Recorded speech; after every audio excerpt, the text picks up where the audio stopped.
Commentaire de saint Thomas d'Aquin sur l'évangile de Jean, chapitre 3, la rencontre avec Nicodème, suite. Nicodème reconnaît la puissance de Jésus au signe qu'il a vu. « Je crois, dit-il, que tu es venu en maître de la part de Dieu, parce que personne ne peut faire les signes que tu fais si Dieu n'est avec lui. » Nicodème dit vrai, car les signes accomplis par le Christ ne peuvent être accomplis que divinement, et parce que Dieu était avec lui. Celui qui m'a envoyé, dira plus loin le Christ, est avec moi. Jean chapitre 8, verset 29. Cependant, Nicodème dit peu, car il croyait que le Christ n'accomplissait pas ses signes par son propre pouvoir, mais qu'il avait besoin d'une puissance venant d'ailleurs, comme si Dieu n'avait pas été avec lui par l'unité de l'essence, mais seulement par le don de la grâce. Ce qui est assurément faux, car Jésus accomplissait ses signes non par un pouvoir venant d'ailleurs, mais par sa propre puissance. En effet, la puissance de Dieu et celle du Christ sont la même. La veuve de Sarepta, après la résurrection de son fils, s'exprime d'une manière semblable à celle de Nicodème quand elle dit au prophète Élie : « À cela je reconnais maintenant que tu es un homme de Dieu. » Premier livre des Rois, chapitre 17, verset 24. Jésus répondit et lui dit : « Amen, amen, je te le dis, personne, à moins de naître de nouveau, ne peut voir le règne de Dieu. » L'affirmation de la nécessité de la régénération spirituelle est suscitée par l'ignorance de Nicodème. C'est pourquoi le Christ commence par dire « Amen, amen ». Remarquons d'abord ici que le mot « amen » est hébreu.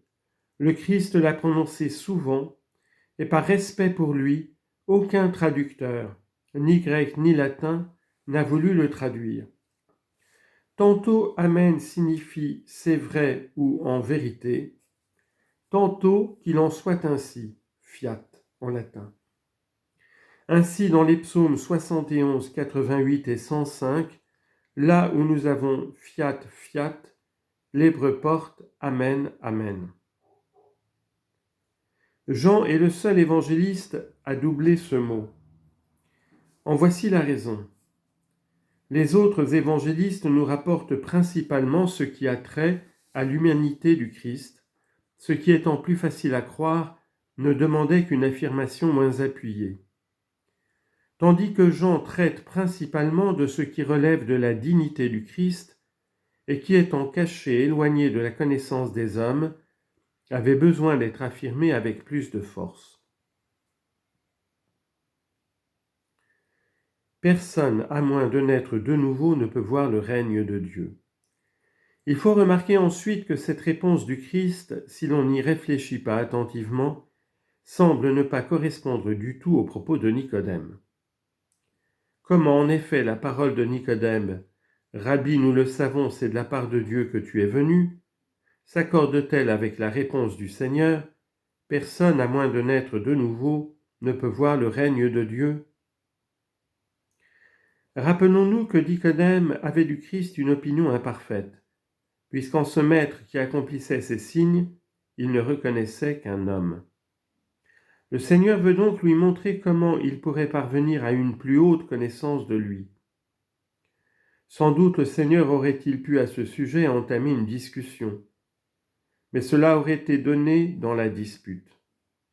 Contredisant ainsi ce qui est écrit de lui, il ne disputera pas.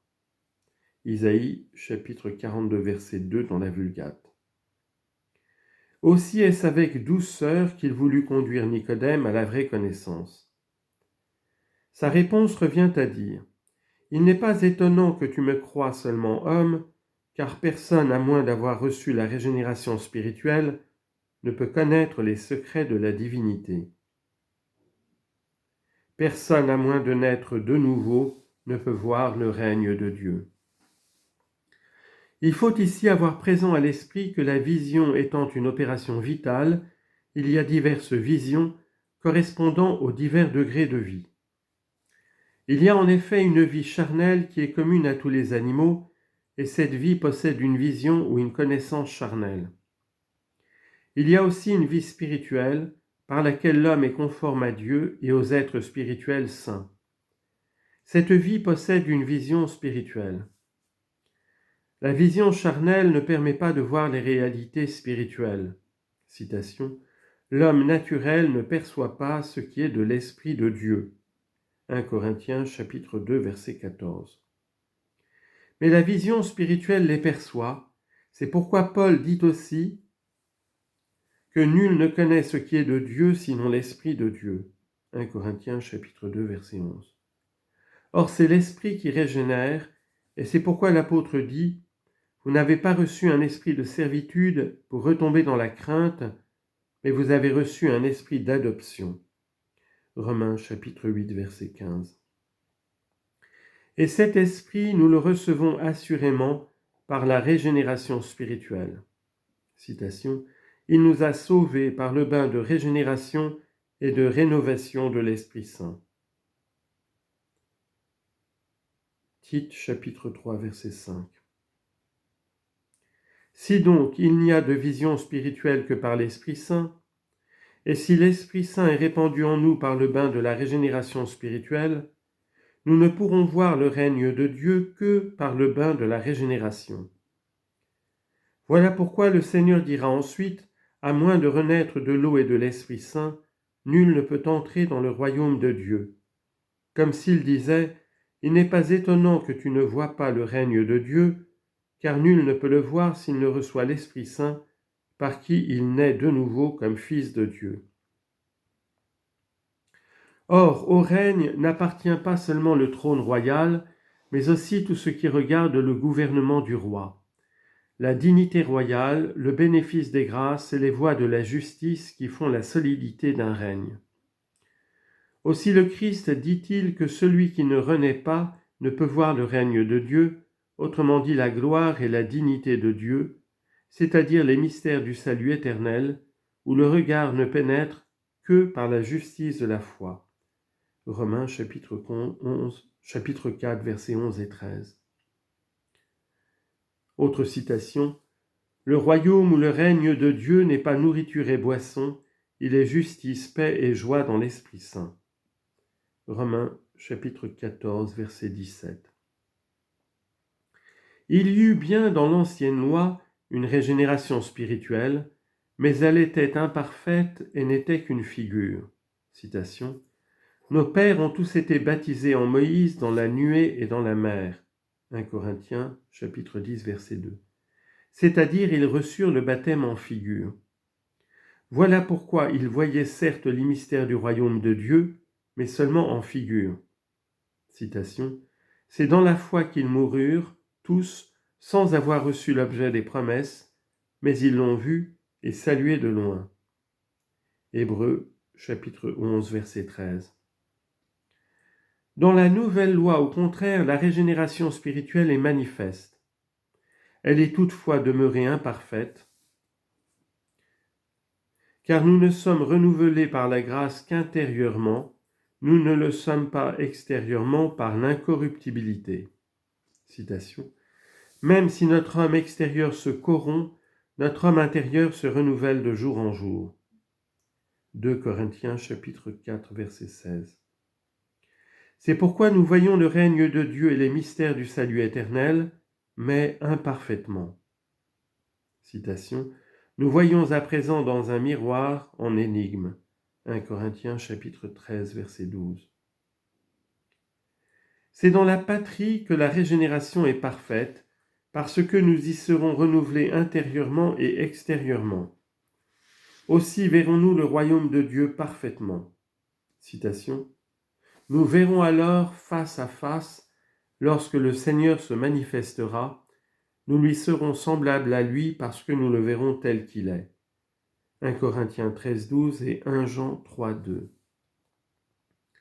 Il est donc manifeste que, de même qu'il faut être né pour posséder la vision corporelle, de même on ne peut posséder la vision spirituelle à moins d'être né de nouveau, et qu'aux 3 modes de régénération dont on vient de parler correspondent 3 modes de vision.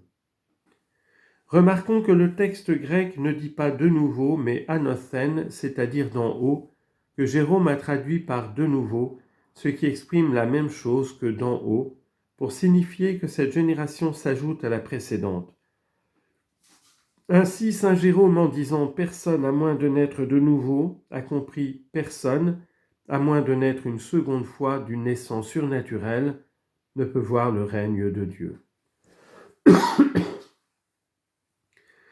Pour saint Jean Chrysostome, naître d'en haut est le propre du Fils de Dieu, car lui seul est né d'en haut.